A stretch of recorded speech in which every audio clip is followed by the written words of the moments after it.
¿Los oligarcas son empresarios? Sí, hay oligarcas empresarios y hay empresarios tradicionales.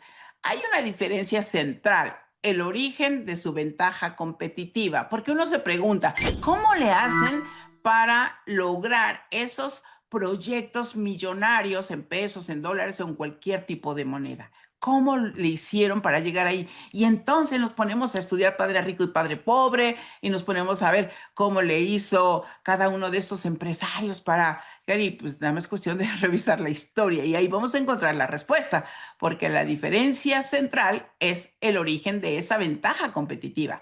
Los oligarcas prosperan gracias al Estado, viven de privilegios, concesiones y rescates financieros, rescates fiscales, etcétera.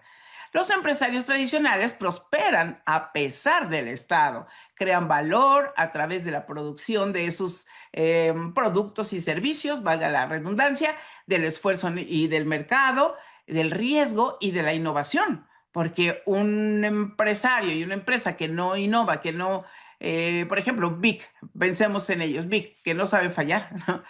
Ellos han sacado una línea de materiales y de versiones y de plumas y colores, etcétera, que se ha mantenido a lo largo de muchos años. Ellos dependen del Estado, probablemente le vendan al Estado, pero no están ubicados dentro de este grupo de oligarcas. No que yo sepa, si ustedes saben, cuéntenmelo. Pero veamos la imagen que tenemos ahí enfrente para observar detalles que son muy relevantes. Uno son las diferencias clave entre oligarca y empresario, la fuente de su riqueza. En el caso del oligarca, generalmente o principalmente es el Estado. En el caso del empresario tradicional, es el mercado.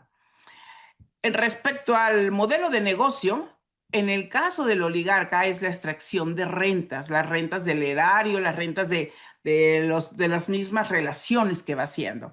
En el caso del empresario tradicional es la creación de valor, la creación de valor. En cuanto al financiamiento, los oligarcas gozan de créditos privilegiados. En el caso del empresario tradicional son créditos comerciales con unas tasas de interés que hay ocasiones que los asfixian. En cuanto a la relación con la competencia, en el caso de los oligarcas suelen eliminarla vía regulaciones. Las cámaras y todo eso pues van apoyando a los oligarcas y eso lo hemos visto a lo largo de la historia y en estas épocas no es la excepción. Nada más hay que ver cómo se llevan a cabo las cosas con las iniciativas en la Cámara tanto de senadores como de diputados. Y entonces, vía regulaciones es como van controlando a la competencia. En el caso del empresario tradicional, compite por precio y calidad. Entonces, fíjense cómo eso es muy, muy relevante y a veces nosotros no lo tomamos en cuenta. Bien, ahora, pensemos en algunos ejemplos muy representativos de oligarcas que viven del Estado. Uno de ellos es Elon Musk. Tesla, SpaceX, Neuralink han recibido al menos 38 mil millones de dólares en contratos públicos, préstamos, subsidios y créditos fiscales desde el principio del año 2000. ¿Se imaginan 38 mil millones de dólares? Bueno, algunos de los estados de México ni siquiera tienen ese presupuesto. ¿Se dan cuenta? Donald Trump también. Donald Trump, que su papá le enseñó cómo manejarse con los asuntos fiscales, legales y de vivienda, todo esto, Donald Trump acumula 6 quiebras estratégicas. Entonces se amparan con la enmienda, con todo este tipo de recursos legales y judiciales que tienen al alcance como para no pagar a sus empleados, para despedirlos sin liquidación. Entonces, es de llamar la atención y Donald Trump también tiene otros señalamientos que durante su primer mandato, pues se le señala porque varios países o varias oligarcas también de otros países estuvieron pagando servicios en sus negocios. Entonces, eso sería conflicto de interés, pero bueno, eso está en discusión. Mark Zuckerberg, cualquiera diría, ay no, pero es que Google y hoy Meta, pues se ha hecho y él fue el creativo, no sé qué, ajá, pero ¿qué tanto ha recibido dinero del gobierno? Hay que checarlo, porque incluso acuérdense que vendió datos, incluso estuvo ante la Cámara. Tenemos Altman, acaba de recibir dinero, el de ChatGPT, acaba de recibir dinero del Estado para ampliar la plataforma. ¿Nos gusta ChatGPT? Sí, pero bueno, ¿de dónde viene? Tenemos que entender el origen de los recursos. Jeff Bezos de Amazon y Blue Origin, los viajes espaciales, ¿de dónde creen que ha sacado tanto dinero? Del Estado. Carlos Slim también se le reconoce por la adjudicación que se hizo de Telmex, que fue una privatización súper favorable para él en las condiciones en que la recibió, que vale aclarar, él ha crecido la empresa y de ahí hizo más, porque hay algunos empresarios, algunos oligarcas que dejan de ser oligarcas porque reciben algo del Estado, pero lo destruyen o desbaratan, porque también tiene que ver con cierto talento o cierta gente de la cual se reúnen.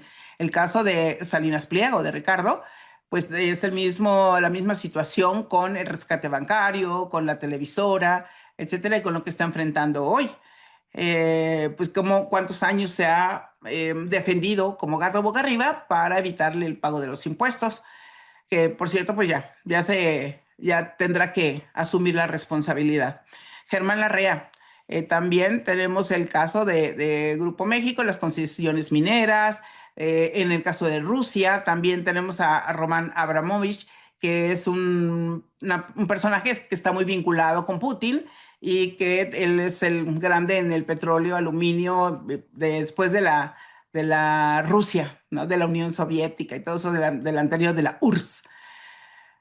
Y en cuanto a empresarios tradicionales que viven del mercado, tenemos a alguien como Steve Jobs, por ejemplo, que pues él llevó adelante a Apple y que hoy nos tienen atrapados con el teléfono móvil para todo.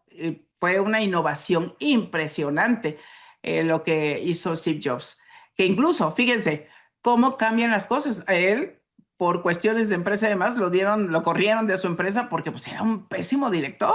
Era un innovador y creativo y todo, pero pésimo director, pésimo líder. Walt Disney también, contenido creativo por demanda voluntaria, por su mercado. Walt Disney fue creciendo, que tiene sus señalamientos con respecto pues el abuse de menores, etcétera. Pues sí, pero no tiene que ver con Walt Disney como tal, tiene que ver con la operación y con la gente que trabaja ahí, que a veces no tenemos ese cuidado. Henry Ford fue otro con una producción muy eficiente de los autos. ¿Y cuántos años tiene Ford, por ejemplo, que se ha sostenido? Claro, después viven de venderle al gobierno, porque todas las empresas, ¿ustedes qué creen? ¿Que Steve Jobs no Steve, pero la empresa no le vendió al gobierno? No lo hace quien lo creó, no le vende quien lo creó, el negocio, la empresa o la idea, sino el mismo equipo directivo es el que se encarga de estar buscando esos negocios con gobierno. Tenemos a Ray Kroc también de las franquicias de McDonald's, que pues ese, en qué momento este hombre se da cuenta que puede hacer un negocio y cualquiera diría, está en el negocio de la comida y no, está en el negocio inmobiliario.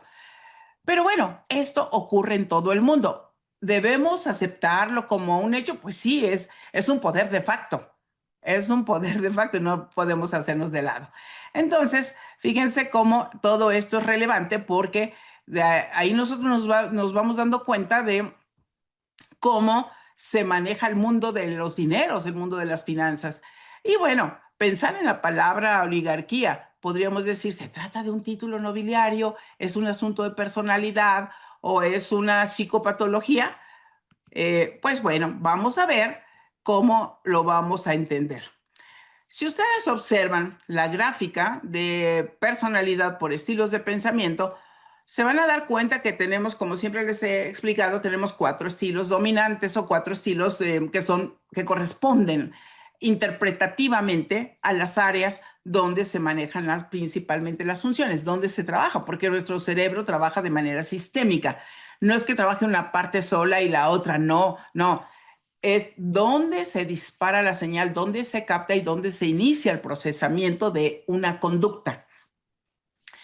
Por ejemplo, puede iniciar en esta zona de nuestro cerebro, que sería la zona lógica. Ahí que se procesa en esa zona de nuestro cerebro, pues se procesan los números, el enfoque, la orientación al resultado, etcétera. ¿Y qué se procesa de este lado? La creatividad, la innovación, el encuentro de soluciones. Pero para que esta funcione, pues esta le tiene que mandar mensajes y esta también le tiene que mandar mensaje y después activan la parte de, ya sea la relacional, pensando en con quién voy a hacer tal cosa, o también cómo lo voy a hacer, porque aquí tenemos el qué, el para qué, que sería la parte creativa, ¿para qué? Y cómo lo voy a resolver, pues es la parte que ubicamos como verde o como estructural, y con quién lo voy a hacer o para quién lo voy a hacer está en la parte relacional.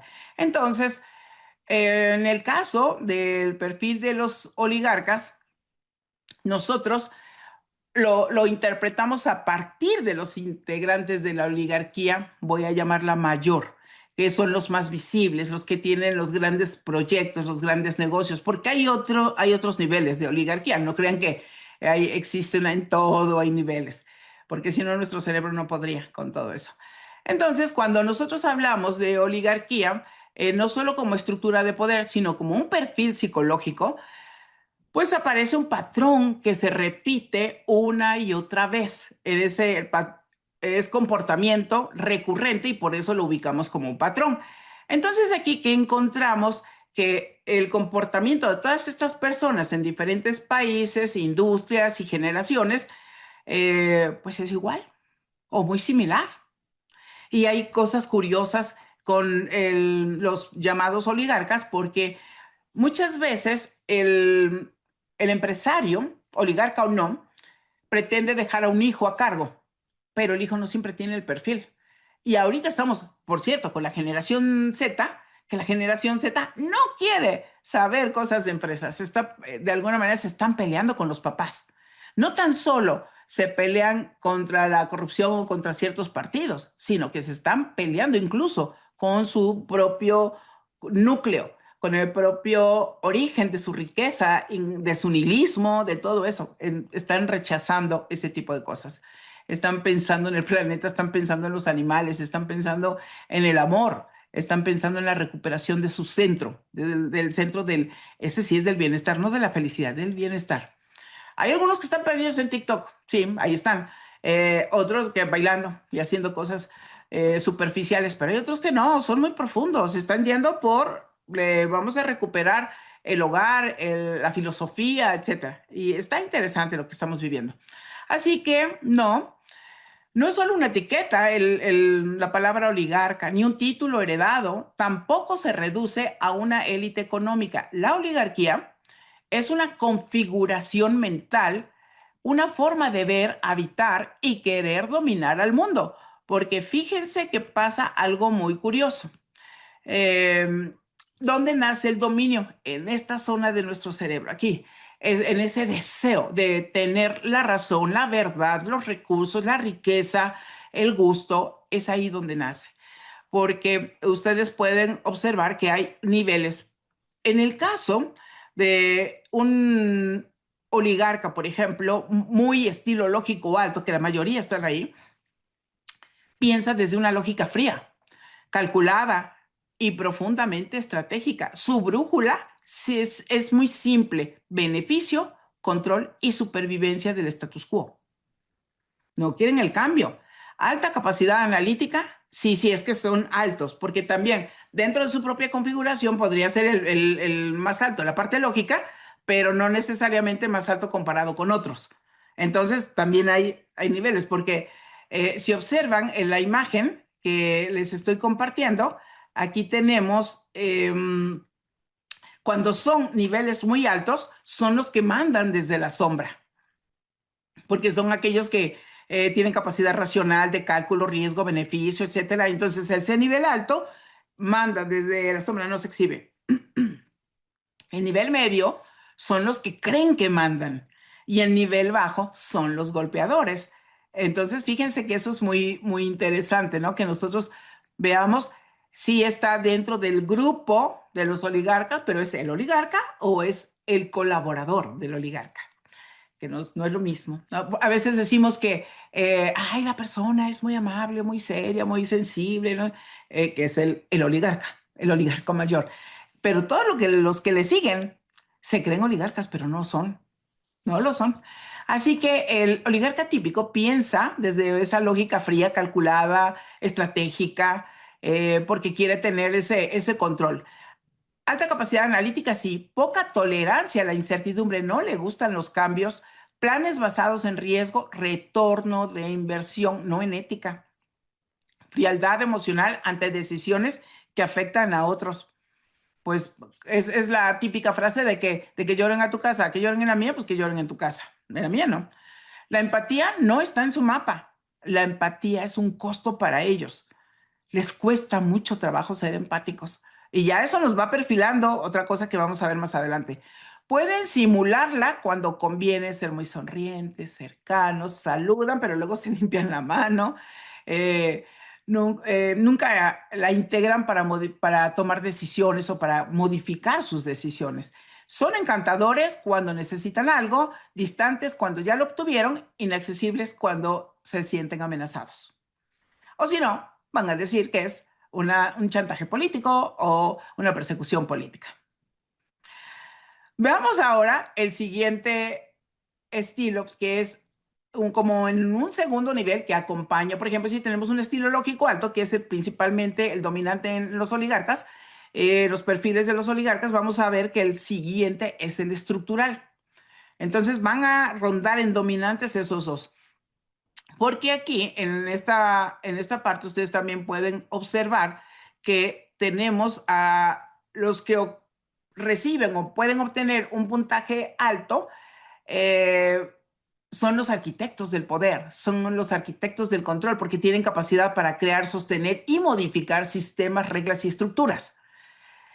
Eso es bueno cuando estamos hablando de que tú eres un emprendedor, una empresa, está bien, eso hace falta. Y eso es lo que hoy está más escaso. Por eso hay muy pocos, no, los otros no logran crecer, no logran llegar.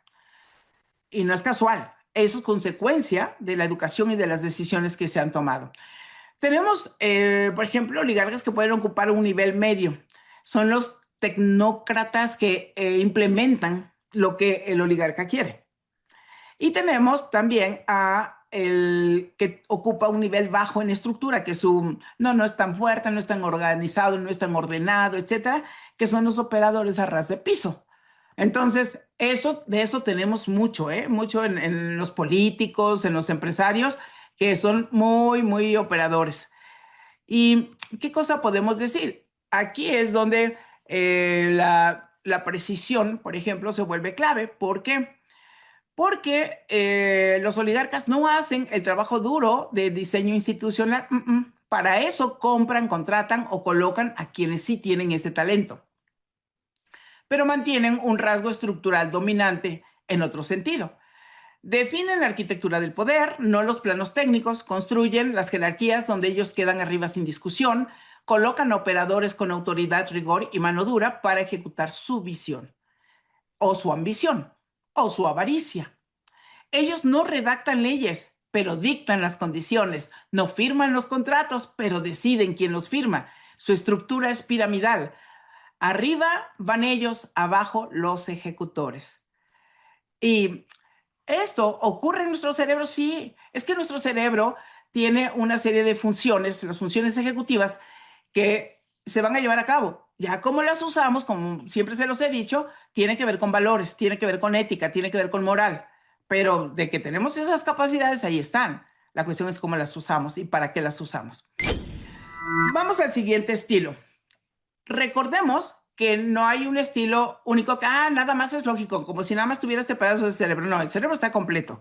Pero ¿dónde se dispara aquí? Este es el que rige, este es el que aparece primero, este es el que se planta primero. O esta zona, dependiendo dónde va a caer el estímulo, que lo que ven en el panorama. Por ejemplo, ¿quién se benefició más con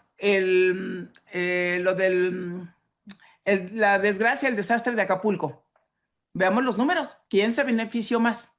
¿Quién recibió más dinero del gobierno? ¿Por contratos o por reparaciones o lo que sea en Acapulco? Yo no lo he visto, pero valdría la pena echarle un ojo y ahí vamos a darnos cuenta qué es lo que sucedió. Siempre, siempre en desgracias en la pandemia. ¿Quién vendió más en la pandemia? ¿Quién le vendió más al gobierno?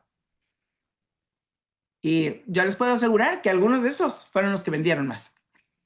Bueno, vamos con el tercer estilo, que es el relacional. Este es muy bajo. Este no lo tienen tan desarrollado porque tienen un elitismo funcional. Es decir, se van a relacionar, van a ir a eventos, etcétera, pero cuando puedan se van a zafar, se van a ir. ¿Por qué? Porque ellos, a nivel de relaciones, tienden a ser manipuladores. Manipuladores para estar ahí, para hacer acto de presencia, porque es parte de la capacidad de gestionar sus vínculos, influencias y lealtades. Entonces aparezco, doy el respaldo, yo soy el empresario, yo soy el millonario, el billonario, el trimillonario, lo que sea, y ahí estoy presente, ¿de acuerdo? Entonces, esos, de alguna manera, los que tienen muy alto perfil en este sentido, no están ahí porque son los activistas. Aquí hay bajo nivel o bajo perfil o bajo puntaje. ¿Por qué? Porque de alguna manera los que son considerados como los oligarcas son los hipermanipuladores. Luego, los que tienen un puntaje medio son los rostros amables del sistema, los sonrientes, los que salen en la foto. Y los que tienen todavía más bajo el puntaje son los incendiarios de la calle, son los desechables. Fíjense qué fuerte, pero pues así funciona. ¿Qué les voy a decir? Yo estuve revisando un montón de casos para hacer este programa. ¿Por qué? Porque los relacionales generalmente son empáticos, pero ellos no son empáticos, ni son horizontales. Ellos son muy verticales. Tampoco son sistémicos, ellos son verticales o van a un punto concreto.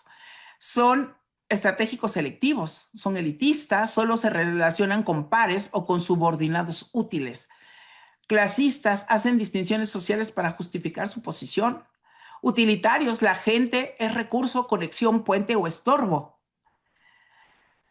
¿Eso qué les lleva? A contratar a lobistas, relacionistas públicos, operadores políticos, voceros que caen bien, influenciadores que limpian la imagen, académicos que justifican la postura, medios que amplifican su narrativa. La amistad no existe, existe la conveniencia. Por eso dicen, existe el interés, no otra cosa.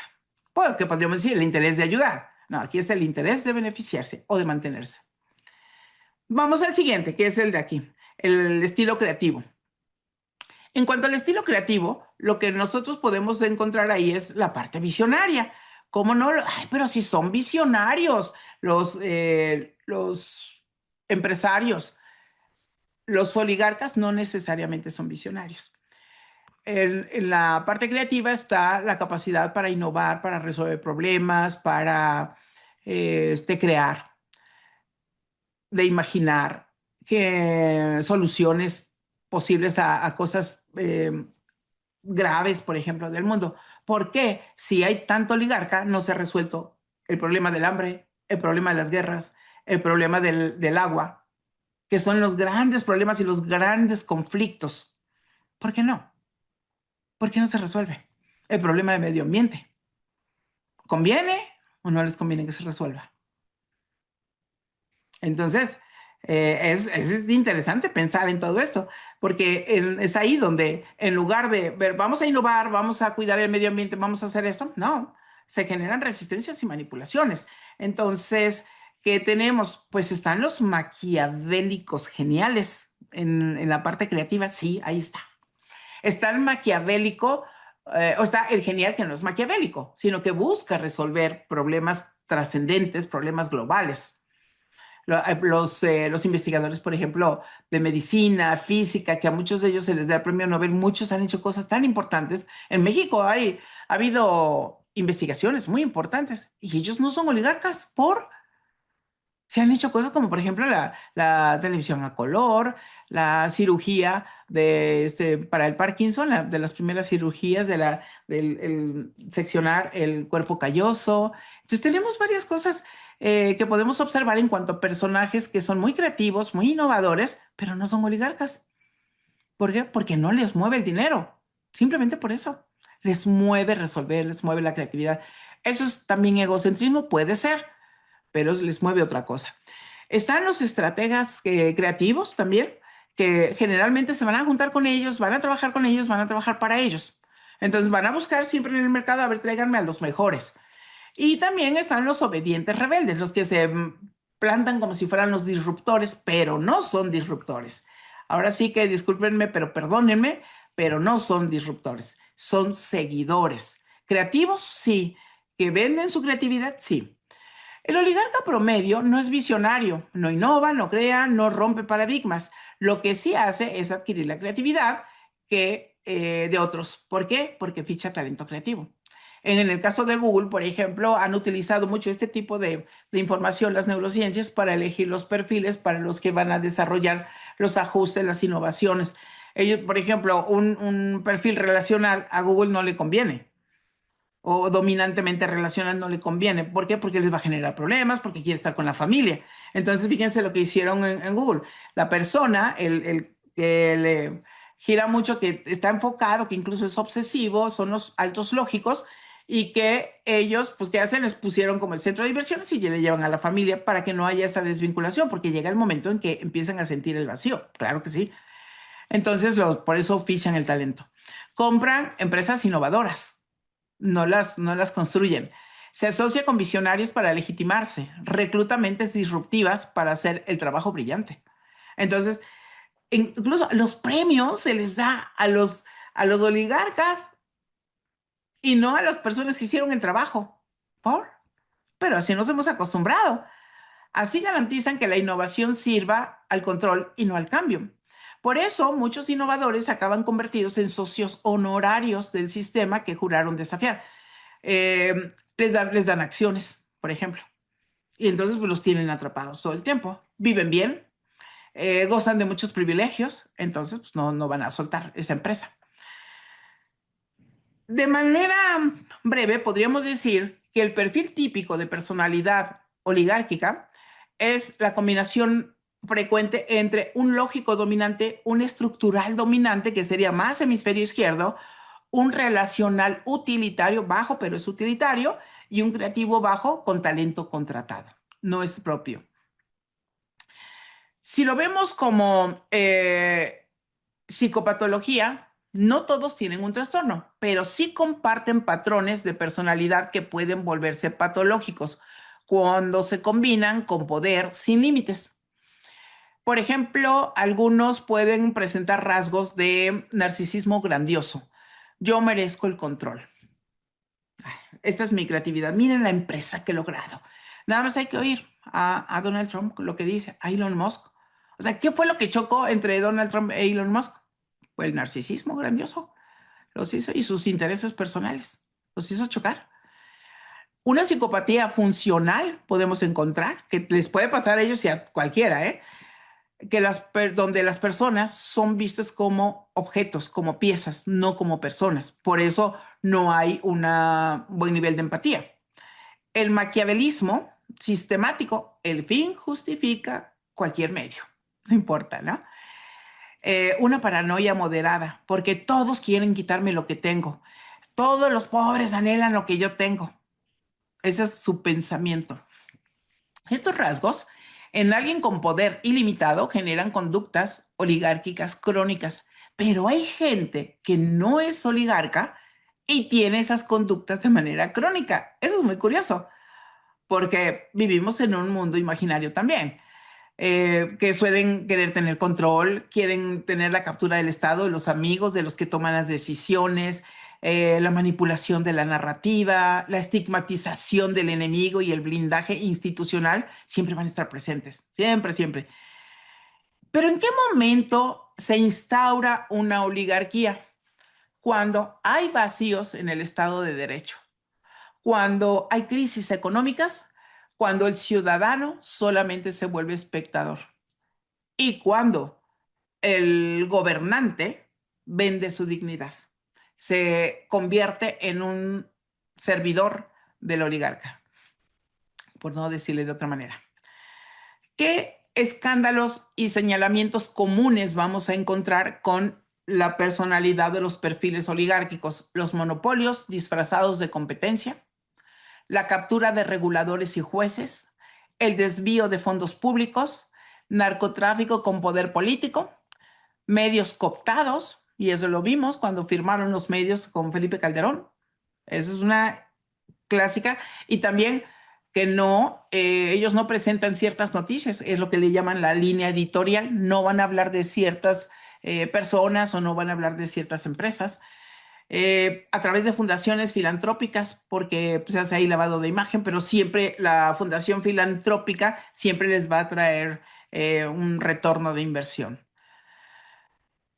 ¿Qué ocurre con México? La puerta giratoria, que ustedes han oído hablar de ese concepto o esa frase, es que entre la política y empresa se van ayudando mutuamente, pero no es política y empresa o gobierno y empresa, son personas, personas que se ponen de acuerdo que el oligarca controla al gobernante y el gobernante cree que controla al oligarca. Y puede ser que mientras sea gobernante puede ejercer un cierto control, pero en cuanto se le acaba el periodo gobernante, ese ya se fue. Este es el que se queda, el oligarca. Y fíjense que me tocó estar en Tijuana en alguna ocasión y venían las elecciones y me invitaron a una reunión y a mí me llamó la atención que estaban varios empresarios ahí y dijeron, bueno, ¿y ahora quién vamos a lanzar? ¿A quién? Que pasa en todos lados eso, ¿eh? No tenemos. No podemos lanzar a este güey, no podemos lanzar a este porque es un pendejo, no sé qué. Así estaban hablando. ¿Quiénes deciden a quién van a poner? Pues no fue el caso de Xochitl Gálvez. Es mucho, o sea, pasa muchísimo, muchísimo eso. Entonces, ahí lo que sucede es que se están jugando, se están moviendo los mismos apellidos, es el mismo club, es el abuelo, el papá, el hijo y además van pasando la estafeta. En el caso de la puerta giratoria, tenemos a Carlos Salinas de Gortari, a Luis Videgaray, con todo lo que hizo en Hacienda vinculado con BlackRock, a Meade, por ejemplo, José Antonio Meade, que se fue a HSBC, a Ernesto Zedillo, que también que se fue al Banco Mundial, a Union Pacific, con lo de los trenes, a Calderón, a Iberdrola y esto de la energía eléctrica, entonces, y energéticos.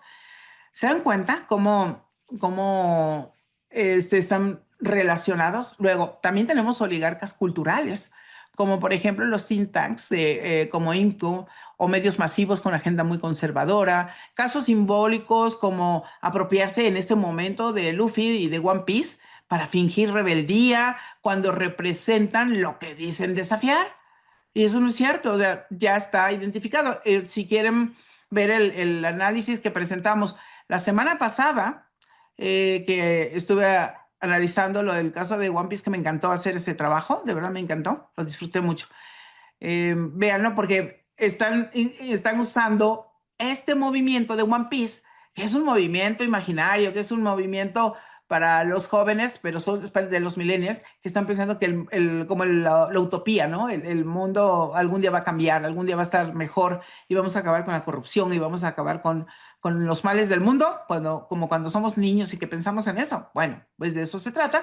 Entonces, las personas estas de la tercera edad como Vicente Fox, o más allá de la cuarta edad, como Vicente Fox, que está diciendo que hay que salir a marchar con los de los Centennials, por favor, por favor.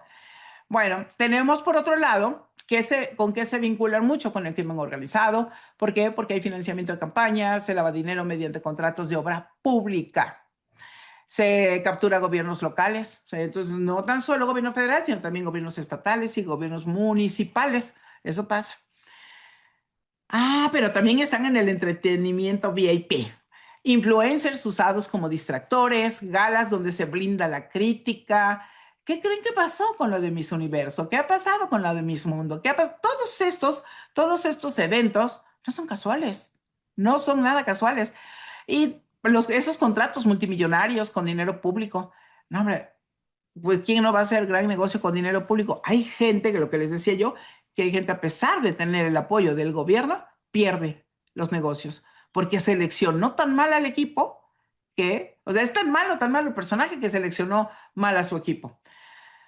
¿Cómo navega la oligarquía? Controla medios, emociones, leyes y capital. La emoción principal que va a controlar o que va a manejar, que va a potenciar, es el miedo. Esa es la principal. Y enseguida la tristeza, la depresión. Son las dos principales emociones que suele estar manejando casi todo el tiempo. Ustedes dirán, no, José, pero estamos en la época de la felicidad y del bienestar. Desde la década de los 50 tenemos todo lo de autoayuda. ¿Por qué si hemos tenido tanto de autoayuda? ¿Por qué no ha cambiado la cosa? Porque hoy tenemos más problemas de depresión, de ansiedad, de burnout. ¿No se les hace raro? Habría que preguntarse un poquito más acerca de esto. Entonces, fíjense cómo opera. Eh, Aparenta legalidad y pluralismo, pero no es así, porque va a cooptar las causas nobles, las causas sociales, castiga el disenso. Ya oímos que a dos o tres personajes que dicen claramente, no, esa es mi línea, y el que no se alinee, que se vaya. La puerta está muy abierta y hay mucha gente que quiere llegar. Presenta el cambio como amenaza, todo el tiempo lo va a presentar como amenaza, se aferra a lo que ya tiene miedo de perderlo, de perder el control, de perder los privilegios, etcétera. Y sucedió en la Suprema Corte y pasa en todos lados. Tiene un propósito trascendente, sí, pero no para los demás, sino para sí mismos y su familia, para ellos. No importa si la familia le resultó torpe y no van a poder manejar mucho la empresa, porque ha habido casos, por ejemplo, donde ya los hijos reciben la empresa cuando los padres fallecen y ellos, ¿qué hacen? La venden porque no la saben manejar. Van a tener dinero, sí, pero se lo van a acabar. Eso es muy, muy interesante. Dicen defender la estabilidad nacional, pero su verdadero propósito es conservar el poder, incluso a costa del país. Pero aquí hay una advertencia. Si no entendemos cómo opera la oligarquía, nosotros somos el volumen, la masa, somos los que terminamos admirando, aplaudiendo, siendo fans, defendiendo a quienes de alguna manera han vulnerado mucho a nuestro país y lo seguirán haciendo, porque pueden, porque quieren y porque tienen con quién.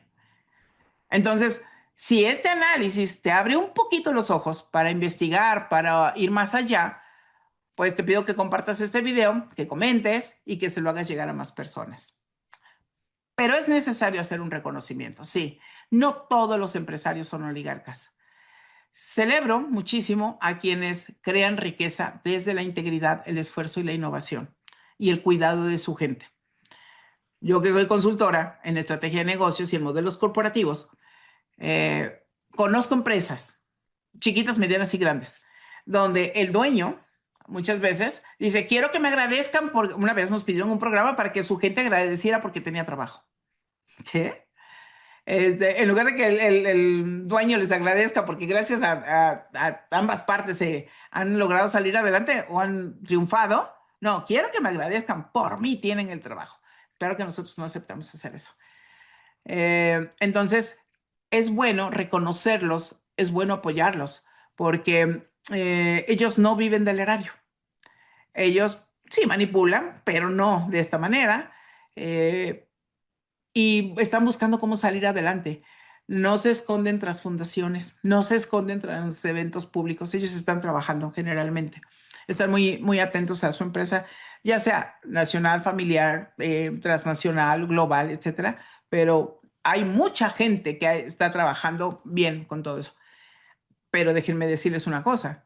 Muchos de ellos, pues trabajamos con las empresas de los oligarcas.